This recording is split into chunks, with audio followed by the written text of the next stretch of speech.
Мынакей уй саагандын жаңы ыкмасын таап алдым. Орекиндей сатылат экен. Уйдун үртүнө салып коет экенсиң. Анан мынтип эле сүт агып түшүп калат экен. Мына. Азыр мен уй саап атам, мынакей өзүм отурам. Мынтип алып туруп шакылдатып саап атам. Сонун окат экен. Эми кошкордон алып келген. Нарынбек садыртпайм деп аткан, Нарынбек жокто. Сады мына. Уй саагандын жаңы ыкмасы. Сай береткен. Биринчи мыйга калтырдым. Өзү мына оретиндей эле.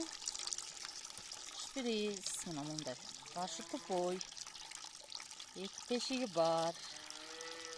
Анан ошону алып келип туруп эле уйду үйткөндөн кийин эле акырын үртүнө салып койсом, сүт тигинтип агып түшүп калат экен. Анан мына бирөөсүндө сүт жок калганы калды, мына сүт жок калды. Жок калганда сүт акпай калат экен. Монтип сонун окат экен. Бирөөсү азыр түгөндү сүтү.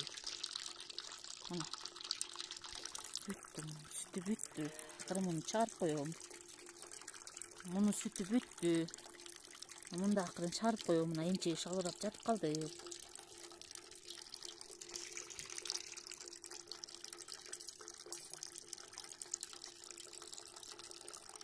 Эмчеги катуу кесилген уйларга аябай сонун экен.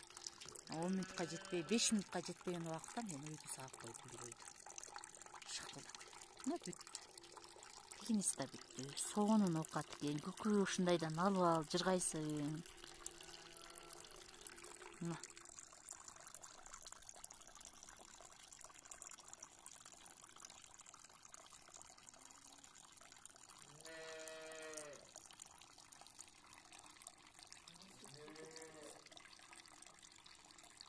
Бүтүп калды. Айрыкча жана эмчеги катуу уйларга аябай жакшы экен. Баягы бир уй үстүнө эмчеги катуу эле саап койсом жыргадым. Анан минтип чыгарып койсоң, мынакей. Болду. Жакшы окат экен.